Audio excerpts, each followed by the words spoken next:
to your brain on air. The program will begin shortly. Enjoy.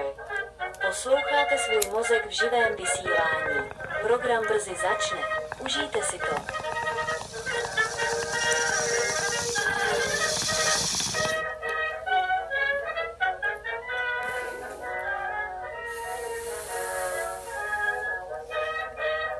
Woo! Happy Thursday, everybody! Good afternoon and good morning, everybody. Welcome back to your Brain on Air with Ollie Vogt Larson. I am your host, and last I checked, my pasta wasn't burning, but now I'm not sure. It's a tremendous Thursday morning, and the time is approximately 11:30 a.m. We're coming at you at a hot time right there on the dot. And we're going live with the latest happenings. Let's just hop into it, why don't we, with the stories for today, shall we, guys? I think we should. Now, ladies and gentlemen, I promised you that yesterday I would talk about this case that honestly did not get enough attention, in my personal view. So maybe if you heard my podcast yesterday, I promised that I would speak about, this was one headline we had in the rapid fire section, and then I realized I gotta touch on it a little bit more, just for your guys' enjoyment. Fallout over racist and violent group chat among young Republican group leaders. Oh my goodness, guys, I wanted to bring this one to light because I looked at the photos of the kids involved, and the hilarity that can ensue from just them alone. They all, if you don't know what I look like, side part, glasses, rather slim frame, just kind of like whatever it's called. I just look like an average Joe, that like 60s vibe. I look like a cigarette ad.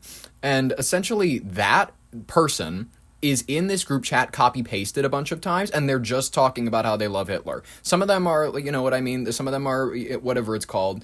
They're like, I think one of them was Latino, I'm pretty sure, but most of these people are as white as you can get, like crackers of the whips levels of white. Like, and by the way, my wife informed me of this, my fiance, she informed me that she recently learned that white people, or at least this is one of the variations of where this term cracker comes from, is because they used to crack the whip. I didn't know where that came from originally. I guess now that I'm hearing it, it makes so much goddamn sense, and I'm like, that's so fucked up, but kind of, like, I guess a good one, you know what I mean? You got them pretty good.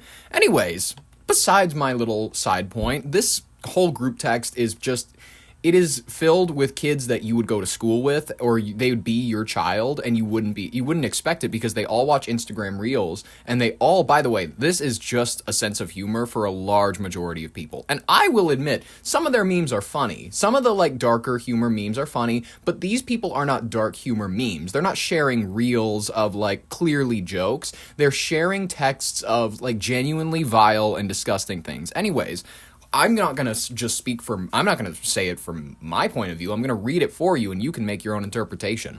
In a political scandal that's sending shockwaves through Republican circles, a massive leak of private messages from state-level young Republican leaders has revealed a disturbing culture of hate speech, bigotry, and violent rhetoric inside some of the party's youth ranks. The leak, first reported by Politico, I generally do trust Politico. I know sometimes people say that they have their issues, but I don't know. I get pretty decent headlines from them. But they don't tend to spin the truth or anything like that.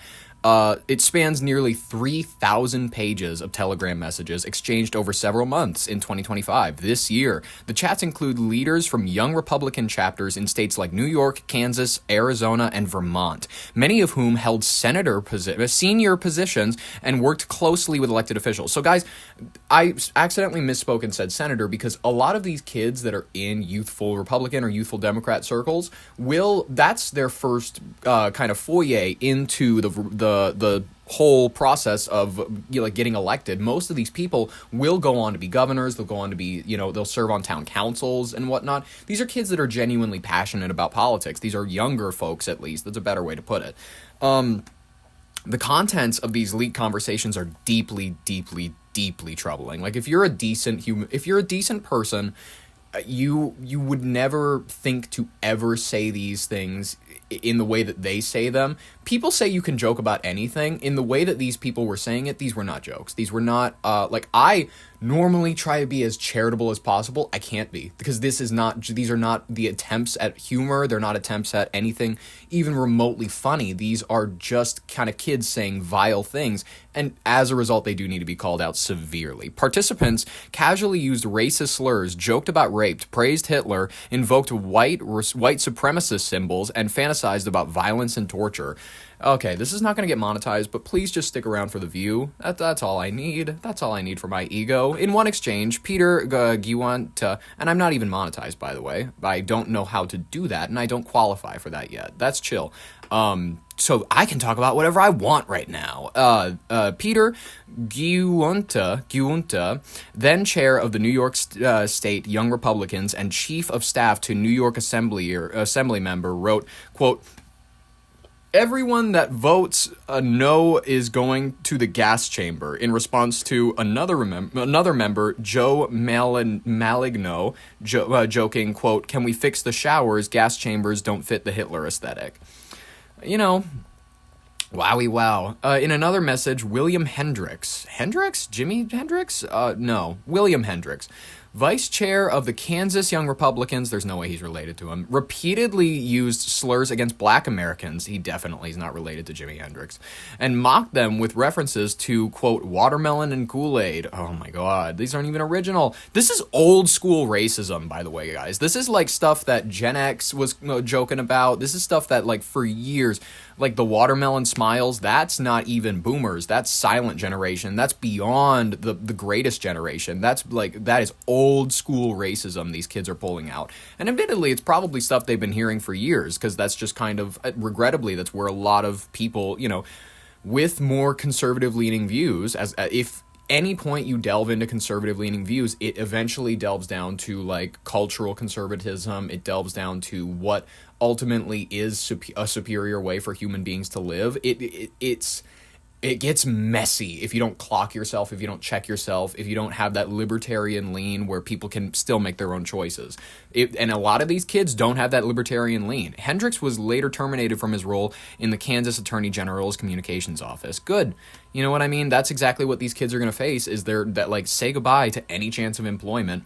Meanwhile, Alex Dwyer, chair of the Kansas chapter, posted the number 1488, a known white supremacist code, and wrote, quote, "Trump's too busy burning the Epstein files." Okay. See, at least even Republican kids are like, fuck, he's in them. I love that everybody has collectively just admitted that that's just the situation that we're living in, and the government is lying. I like that that's just no one, by the way, no person is if you've ever, tell me now if you've met somebody who's like, yeah, Epstein didn't traffic to anybody and the government is correct. Why would they lie to us? I believe Kash Patel. Who in the fucking world thinks that? I'm sorry, I didn't mean to drop an F-bomb. Who in the world thinks that is what is the situation? Other participants referred to rape as, quote, epic.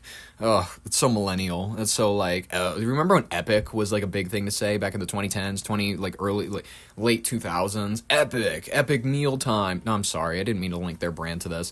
They joked about lynching and shared violent fantasies. One message from Annie KKT. What? Annie Kakaty, Kaykaty. It's really Kakaty. Annie Kakaty, a national committee member, simply read, quote, "I'm ready to watch people burn now." Oh my god. Don't ever, and this is good advice, do not ever text, do not put in writing, do not ever put down on paper anything you are not comfortable having read in front of a jury or judge. Like, never. This is great advice for anybody out there, and anyone that is around, like, listening to this. You should absolutely, if you are not comfortable having this read aloud in front of people, don't put it in text, don't put it in writing, because guess what? That will be held against you. The United States court system is like any other court system. It'll use whatever it can against you. Straight up, they'll plant the Quran, and they will make people think that you were an international terrorist. They'll think that they'll make you the next Lee Harvey Oswald. You will be screaming while they got you tied tied up, and you're like, ah, and you can see them planting the manifesto. You see the CIA agents, they're planting the books, they're planting the bomb making kits, they're planting all of the shit, the rifle that was used at the assassination. They're cleaning your entire apartment. There's not going to be a trace of any other person. There's going to be just like, you're going to be a fall guy for the United States, and you're going to like it. Many of the messages weren't just helpful, they also revealed power struggles within the organization. Leaders threatened retaliation against members who didn't vote a certain way in elections, or who challenged their authority. The national backlash was swift. The Young Republican National Federation condemned the messages as, quote, vile and inexcusable, demanding the immediate resignation of anyone involved. Good response. The Kansas Young Republicans chapter was formally dissolved within days of the leak. Fuck. That is a intense reaction, and several implicated individuals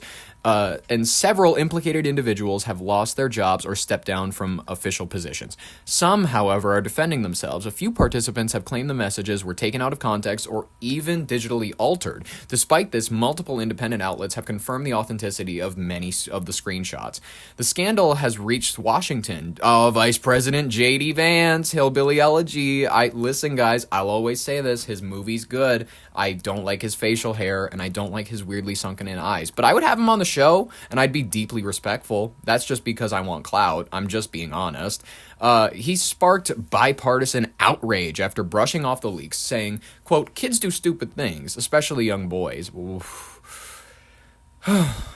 Listen, is he the top contender for the Republican candidate in 2028? Absolutely, and that's why most of us should be concerned. I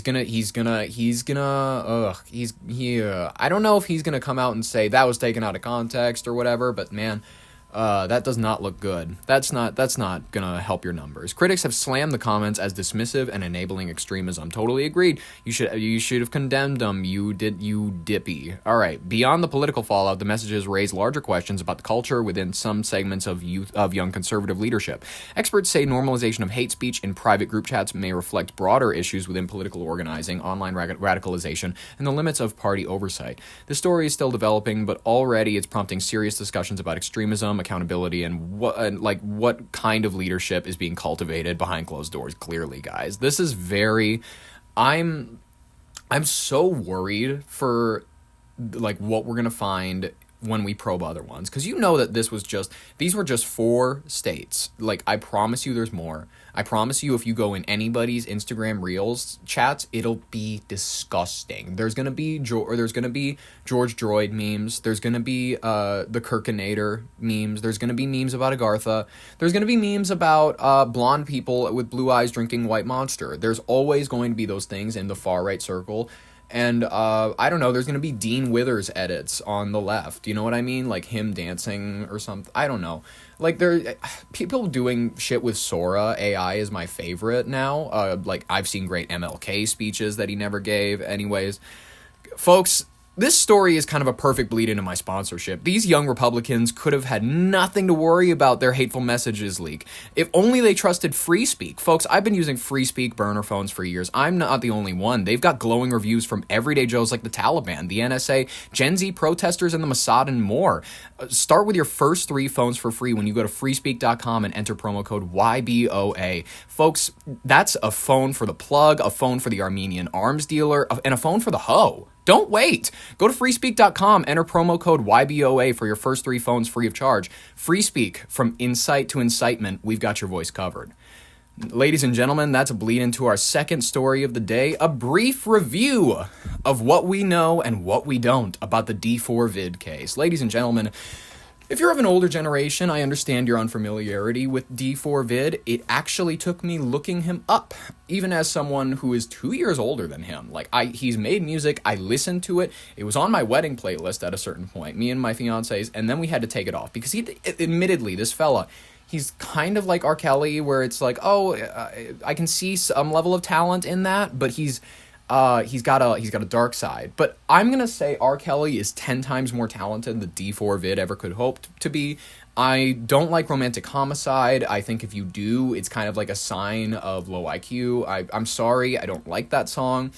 If you haven't heard it, I don't recommend it. It's the one that a lot of people point to as like it sounds like he wrote it about the murder that happened. It sounds like it was his expression, and I do think it is that, but it's not even good. That's the thing, is that I would respect him if he killed a girl and made a good song. He didn't even make a good song. It's straight up, if you guys haven't heard it, I'm not going to play it for you, but it's straight up like, I'm trying to think of the fucking lyrics. In the back of my mind, you died. It's like he just kind of, he does the croony male singer thing that everyone does these days.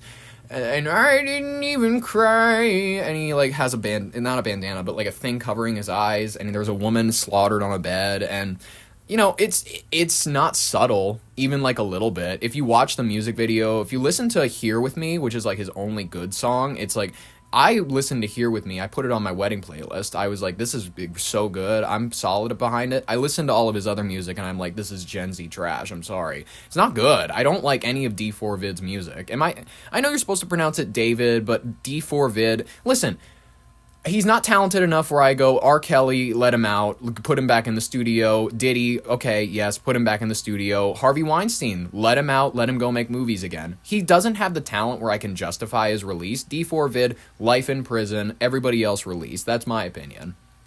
In a case that has gripped the music world, guys, true crime followers alike, by the way, I've gotten a lot of these details from my fiance. Like, she comes and recites details at me from the podcast that she listened to. Rotten Mango is a great source for this. Rotten Mango, if you guys don't know her, Stephanie Sue, she makes great true crime podcasts. I think that it's a great source to like listen to because she stays as close to the facts as she can. She's closer to the facts than I'll ever get because she has a research team and shit like that. But she is really, really talented. She is a legit journalist. I'm not even lying. She's a little millennial coded. I won't lie. Like her storytelling style is very.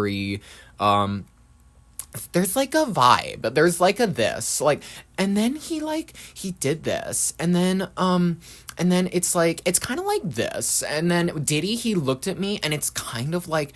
I felt like this thing, and it's like she's a good storyteller. She's just a little too like, I don't need your perception as much as I just need kind of the straight facts. She's very talented. She's just a little millennial coded, and I love her channel. I love her content. Channel. The hell am I doing? Anyways, my wife listens to her. My fiance. She is wonderful. And she just rants at me these details, so that's where I gather a lot of this. Authorities continue to investigate the death of a 15-year-old girl named Celeste Rivas Hernandez, whose decomposed remains were discovered in a Tesla linked to David Anthony Burke, known professionally as D4VD, or David, if you want to pronounce it that way. I don't like to. What follows is what is currently known and not known, and it is, guys, deeply, like I said, I love to say this, deeply, deeply troubling.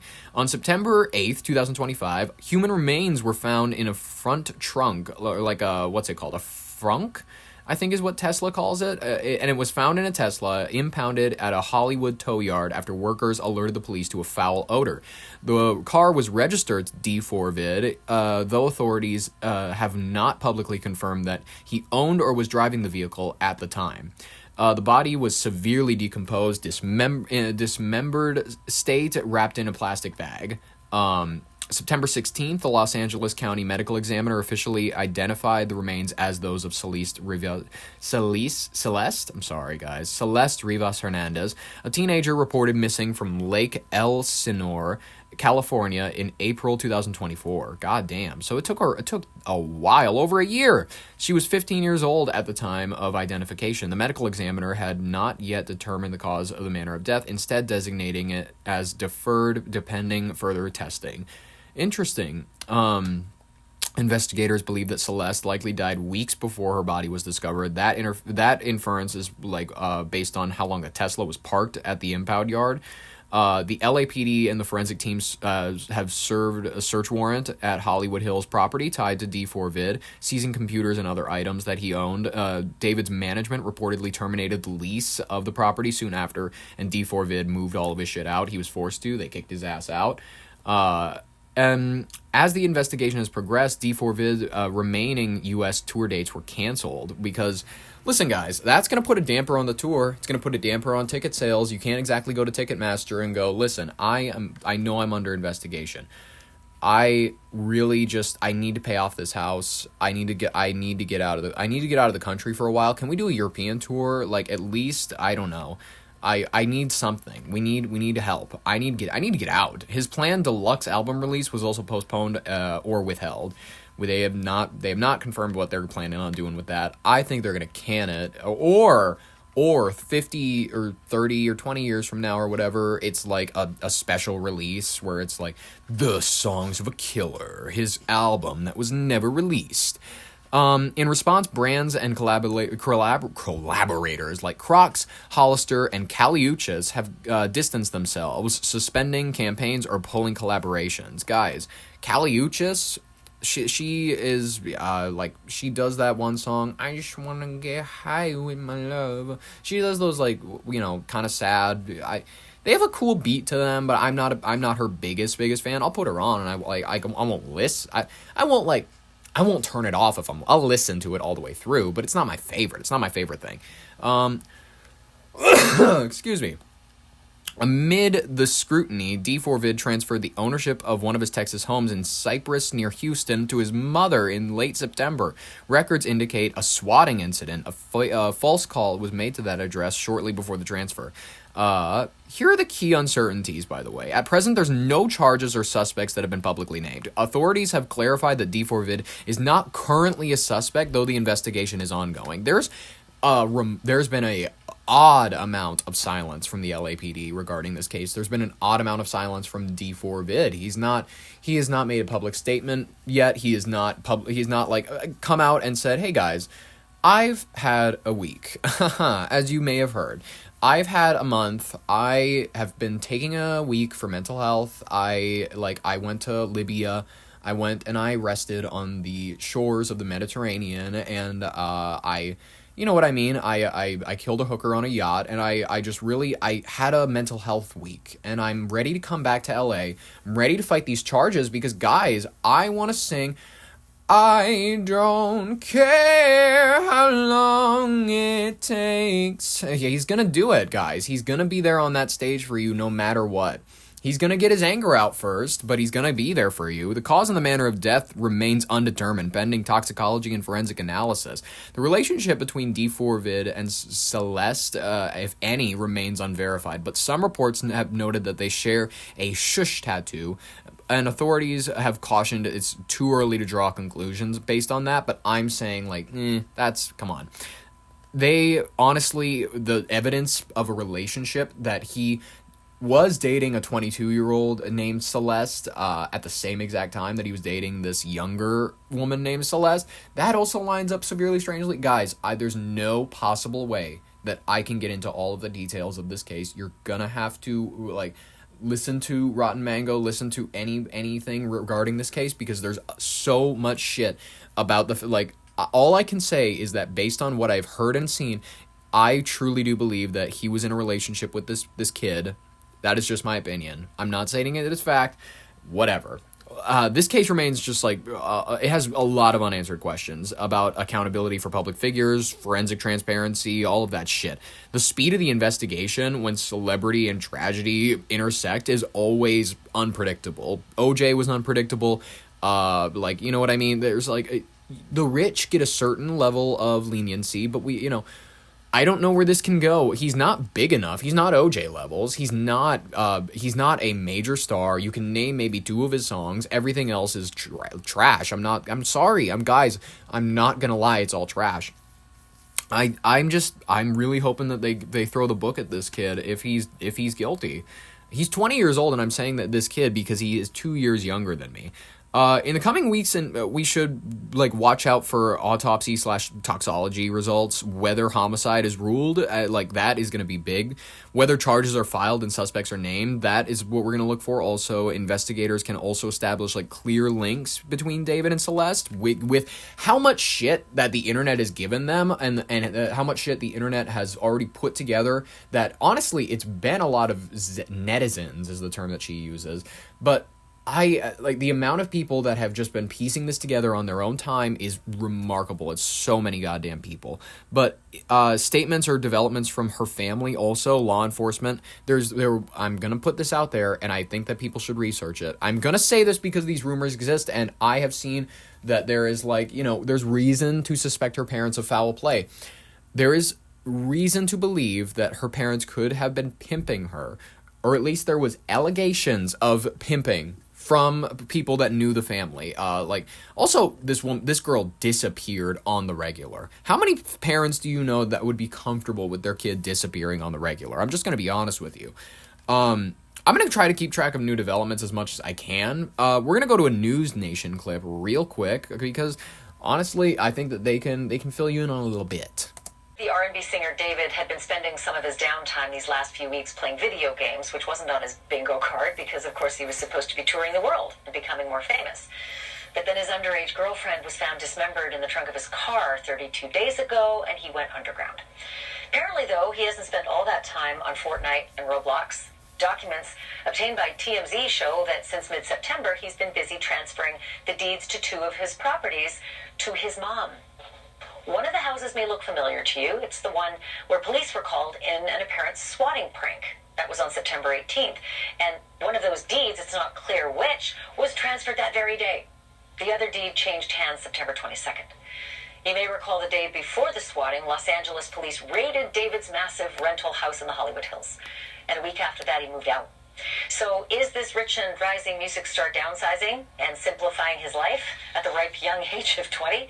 Or could this be that he's trying to shrink his real estate portfolio in advance of a possible wrongful death suit? Or maybe he's just feeling really generous towards his mom as they no doubt chat about the pickle that he is in. Stay tuned. Thank you for watching. Enough, Andrew Cuomo. Thank you. Not Andrew. It's Chris. Thank you. Anyways, fascinating story, guys. I want to keep track of this. I will have more to say as it develops. Honestly, there's too much information. I can break it down as best that I can, but I listen. This is as best that I could serve you today, and I apologize for that because I don't want to take up too much I don't want to take up too much of your time. Because guess what, guys? We got to get into the rapid fire section of today's headlines. As you know, if you're a regular listener or if you're new to it, I do 10 headlines, 10 or 9, 10, 11, 12. I don't know. I haven't put an exact number on it, but it hovers around that area of the biggest headlines of the day that I just think are important to know. And then I rattle them off for you because I think that why not? I think that you need to stay informed. So let's just jump into it because I don't want to waste any more time. U.S. imposes warnings over China's export controls. The U.S. has warned that China's new export controls on rare earths and critical minerals could lead to a global supply chain decoupling escalating trade tensions. Guys, yes, this is where, like I said, we're escalating. We're keeping it going. Full-blown trade war. I don't know where this ends, and I don't think a lot of people do. Economists certainly don't. Buy gold. I keep telling people, buy gold. That's a good idea. Hold on to assets because during inflationary periods, gold prices, they skyrocket. If you have a solid bar of gold that you can just hold in your hand, it's like I'm wealthy and I can feel it. I can feel the wealth just radiating from this piece of pure this mineral. It's delicious. It's a feeling that can't even be described, you guys. I've never felt it myself, but I imagine. Anyways, I'm allowed to imagine. Like John Lennon. U.S. passports slip out of top 10 globally. In 2025, Henley Passport Index said the United States fell from the top 10 list for the first time in 2 decades, now ranking 12th. Listen, I don't know that people are interested in leaving the country or coming here, quite frankly. We don't have that welcoming energy, as in like we don't have an open border like we did for the last 4 years that allowed a huge flow into the country. We don't have we have an energy of like we're gonna get them out. We're gonna throw them out, and that's I'm gonna say that I'm gonna comment this real quick because I would love to get at Trump's ego for one moment if there was ever a chance in the multiverse that he ever heard me. There's not a chance that he could ever deport as many people as Obama did. Obama is known in Latino communities as the deporter-in-chief, guys. The reason that his deportation system was so effective is that he abused the sheriff system, and then they were able to hold you in like for small mistakes like that. And then essentially they would be able to penalize you. It was also, he did this for 8 years, so all of his policies were able to flow. Trump will never be able to do that. He was interrupted by Biden. You know what I mean? That consistency never worked for Trump. So I'm sorry for him. This is never going to be the great, whatever he calls it. I don't want to say it cleansing, because that's bordering on what this kind of like snatching people with masks type of stuff is. This kind of this police force, this I'm sorry. Obama did it so much better, and he did it so much more under the radar. You didn't hear anybody chirping about it except for oddly Republicans. You would hear people who would criticize him from the right about being the deporter-in-chief. Listen, I'm just saying that our opinions tend to shift depending on who's in office. Our opinions tend to shift on like which side is supporting this, which side is supporting that. Obama inarguably deported way more people than Trump ever could hope to, and I credit Obama with that. Guys, I'm not even mad at Obama for that, because guess what? It did something for the country. We did pretty well under the Obama administration, and maybe it worked, maybe it didn't. I don't know. I'm not judging his policy, but hey, he's a Democrat. Was it bad that I agree with a Democrat? Anyways, I'm just going to go ahead and leave it at that, because I want that to marinate in people's brains. The court blocks mass federal firings amid the shutdown. As the U.S. government shutdown enters its third week, a federal court has temporarily halted the administration's threat to fire thousands of federal employees. We're in our 16th day. We're going to keep going because the party don't stop. The party will never stop, because we are after they go back into session, guys. They'll continue to fuck you over. They'll continue to steal your money. They will continue to listen.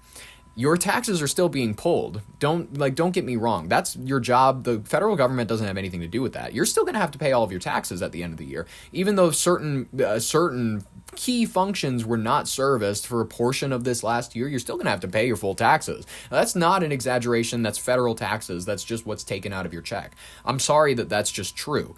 Flight cancellations surged due to controller shortages. The shutdown has resulted in staffing shortages among air traffic controllers, contributing to widespread flight delays, as we've been seeing, guys, across the United States.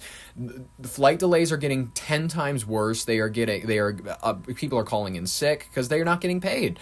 You know what I mean? Kristi Noem is putting out a video. If you haven't seen this already, some airports are refusing to play this, and I have respect for them, because admittedly this is probably in violation of the Hatch Act, where they're using federal offices to put out propaganda for the right side, for literally the right wing. They're putting out airplane videos where I went flying when Kristi Noem was like, "You have to have your real ID," and that video played every 5 minutes, and it was annoying to see her face over and over again. You know what I mean?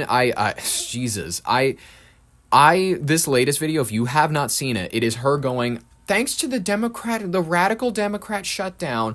It is ridiculous. I'll leave it link in the description. I can't pull it up right now because we're in the rapid fire section, but this administration possibly could be violating that act. The vice president and the president are immune to it because they're allowed to campaign. They're allowed to support their own sides as freely as they want. But if you're a federal agent, you cannot be going out promulgating that it's one particular side's fault. That's not. It's in violation of an unpolitical government. You know what I mean? Or an unpartisan. Excuse me. French Prime Minister survives no confidence vote. French Prime Minister Sébastien Lecornu survived back-to-back no-confidence motions in Parliament and is now facing budgetary and political pressures. French Prime Minister, he's having a better time than the French President. Pakistani-Afghani ceasefire declared after deadly border clashes. Pakistan and Afghanistan agreed to a 48-hour ceasefire following a fierce cross-border fight that resulted in civilian and military casualties. There's, that Afghanistan and Pakistan as a region, I would love to look into more. As a matter of fact, I'm going to write that down because I want to learn about this headline so that I can get you guys well informed, maybe in a future episodes. Paki versus Afghani. I cannot wait. Taliban's internet restrictions draw UN criticism. UN experts have denounced the Afghanistan Taliban regime for imposing social media and internet restrictions, calling them violations of civil and political rights. the level of restrictions that they're certainly imposing are insane. But I'm gonna just say this: are they condemning North Korea? I expect maybe, but I'm just going to say that countries are going to head whatever direction they want for the internet. Canada and literally the UK, you can get arrested for sharing political opinions. And admittedly, some of those cases are people inciting violence, but some of them are just people like genuinely calling people cunts. Some of them are people calling each other dick. It's genuinely, you can be arrested. Also in Germany, they have these same exact laws where you can be arrested for certain posts on social media. It's ridiculous. And I understand the ones that are incitements to violence. Absolutely, these are not all the cases of incitement to violence. That's cherry picking your data. And I understand that you can be like, oh, it's cherry picking your data to say that it's the people just using their free speech. It's actually not. When you compare it percentage wise, it's actually like practically 45-55. You know what I mean? It's really not that hard to tell that it's split down the middle. Essentially, they are going after people for basic freedom of speech, but they are also going after you obviously for the crime of incitement of violence. I'm not stupid. I wouldn't say this if there was not evidence behind it, guys. Strong earthquake strikes southern Philippines. A magnitude 6.3 earthquake rocked the southern Philippines, killing at least 7 people, injuring dozens, and damaging thousands of structures. CBS News, guys. Prayers for the people who lost, thoughts and prayers for the people who lost loved ones. That is tragic. I don't even know if you can blame this one on the climate. It's just the earth going like, fuck you. FC Barcelona makes key roster and award news. In sports, Barcelona's young talent Pau Cubarsí was named a Golden Boy Award finalist, and veteran Frankie de Jong signed a contract extension with the club. Good for them. If you're into worldwide sports, I think that is like good for him. That's great. I'm happy with him. Today marks 1 year since, guys. This is our final headline that I want to run into before our final story. But today it marks year 1 since Liam Payne's fall. In pop culture news, One Direction star Liam Payne has been gone tonight for a whole year. Rest in peace, baby boo. I miss him every day. We're gonna run through our final story relatively quick for you guys because I've already wasted enough of your time. But I appreciate you listening. That's honestly you've been too gracious with your time. I appreciate you listening at all. That's been incredibly gracious of you. So let's just hop into this final story so I don't waste any of your time. Bible sales surge in the United States 41.6%, signaling a religious revival. Guys, interesting. Christianity, oddly enough, is having a revival in certain circles of the youth. You know what I mean? They're either there's genuine revivals or they're letting the fear get to them. They're letting all of the drugs that they're taking get into their heads and go like, ooh, there might be a God. I've talked to him a few times. When really you just did DMT. You know what I mean? It's like and also they'll go at you and they'll say like, I've seen too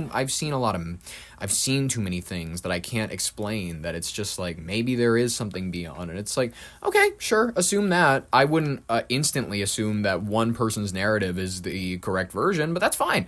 In recent months, newspapers and religious commentators have sounded the alarm. Bible sales in the United States have surged sharply, with some reports citing 41.6% increase in prior years. Fascinating. More conservative, independently ones verify it at like a 22% jump in the United States. So either or, it's significant compared to the previous jumps that we've seen in recent years. Generally, it remains less than 10% year on year as it grows. You know what I mean? It's minimalistic. It's not anything noticeable. This is a sharp change, and I don't know if this is kids being radicalized by listen. I know that many people are going to think it's ridiculous to say that Charlie Kirk's death had a genuine cultural shake. I think that in general, his movement, his Turning Point USA kind of a thing, it's reaching out to a lot of youthful people in a lot of areas that are just like, it's making them feel heard in a way that certain other institutions, I don't know why Turning Point USA, I don't know why the left has not found a way to manage to make an on-campus sort of a comparison to it. I don't understand why, if you want liberal values to continue to do well in those areas, they already claim that they have all the professors, but that's not entirely true. You know what I mean? There's certain Ivy League situations you can point to and say overly liberal professors, yeah, whatever. That's always going to be the situation, but that's my point in general. I'm just going to say is that this is like a concerning rise. I think that if it was not already on a sharp rise, it's going to be on an even sharper one, because I think that Turning Point USA, using this martyr story of Charlie Kirk being this young gentleman who joined God in his final union at the very end after having a masterful 31 years in politics. You know what I mean? I think that they're going to run with this story and it's going to service their narrative. I'm nervous about that, and I think you should be too. According to BookScan data, approximately 13.7 million Bibles were sold in the first 10 months of 2024, up from 9.7 million in 2019, representing a roughly 41% increase over 5 years. During the same span, overall print book sales in the U.S. grew by less than 1%, underscoring the disproportionate rise in Bible demand. Religious publishers and observers point to several factors fueling the demand. Some see it as a reaction to social and cultural anxiety. Absolutely, guys. It's factual. This is why you see people turn to Christ in jail. This is why you see people turn to Christ in states of poverty. Because people who don't really have a lot, if you have never had more than, I would say, like 6 figures in your bank, you know what I mean? Like, not 6 figures, 5 figures even. If you've never had more than $99,999, I don't necessarily know that you've ever been in a place to really 100% get out of that like poor mentality. I think that there's a breaking point. I've never managed to break out of it. I've never managed to get entirely out of that system of like, oh, the culture is always going to affect me. Social change is always going to affect me. Once you've reached the 6-figure point, at a certain degree, certain social ills just don't affect you nearly as much as other people.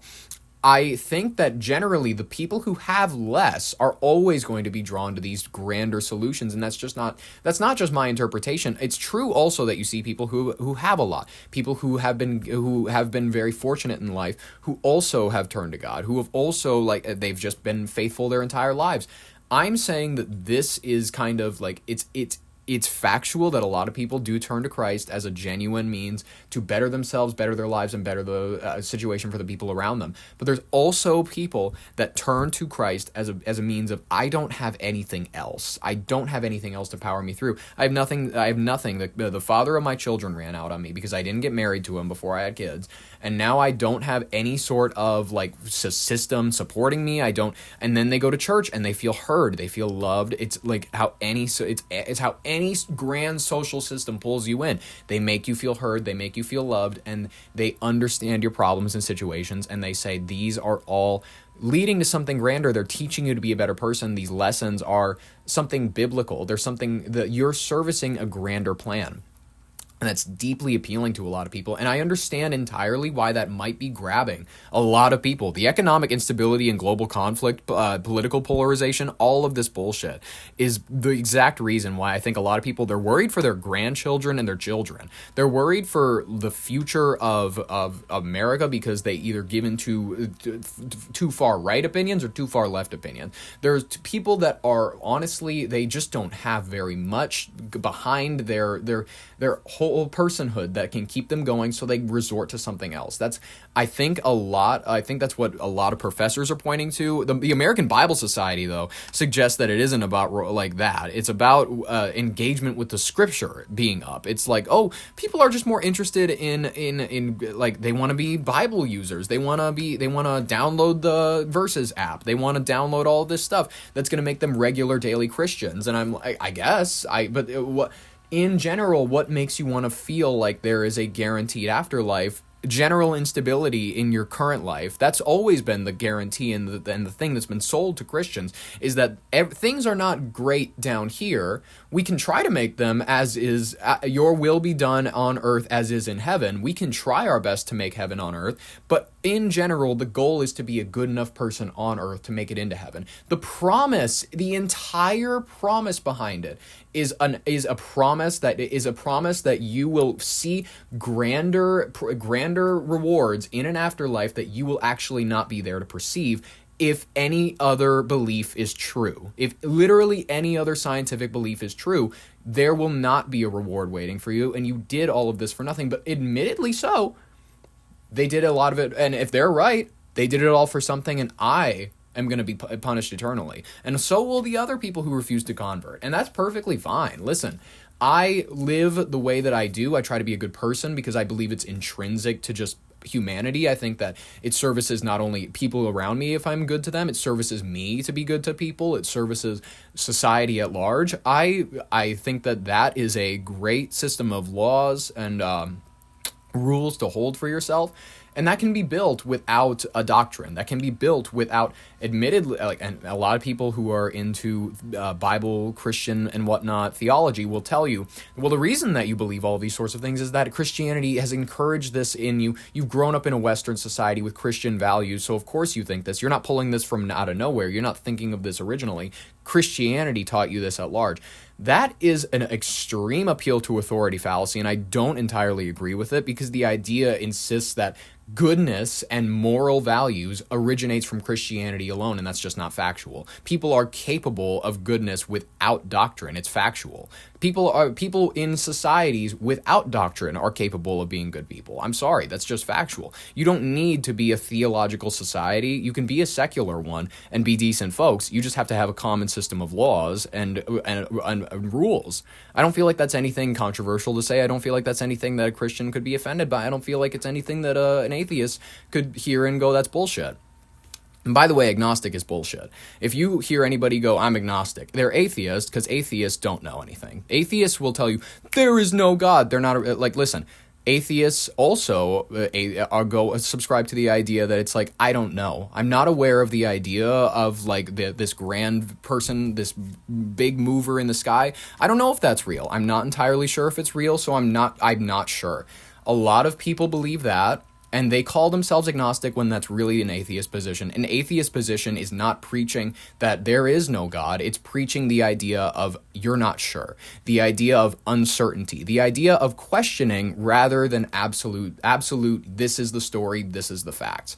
So I hope that covers why agnostic is not real. It's not an actual, it's splitting hairs. It's finding a way to make atheism a little more trendy, a little more appealing to the masses. It's so much more appealing to tell people I'm agnostic rather than I'm an atheist.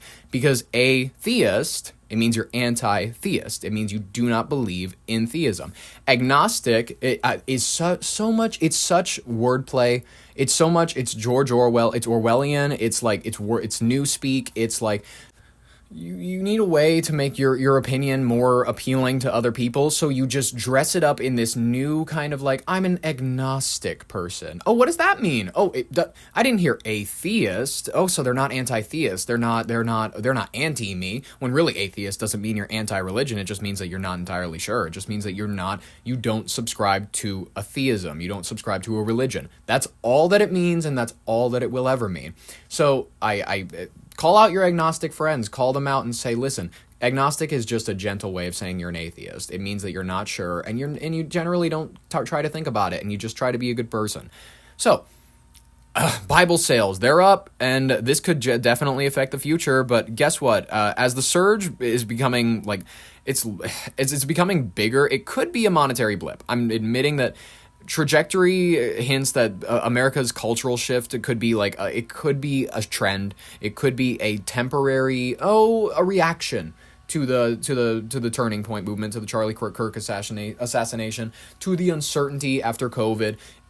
Once we begin to find steady ground again, once we begin to start having regularity, there will be a degree of sane thinking. There will be a degree of a return to questioning, a return to I don't subscribe to just absolute doctrine. I subscribe to my own common sense.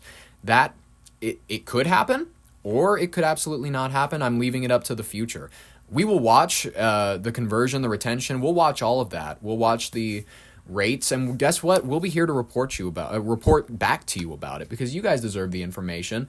And with that, ladies and gentlemen, I'm so sorry. This has actually ended up being a pretty damn long episode. I know I promised that I wouldn't waste any of your time, but guess what?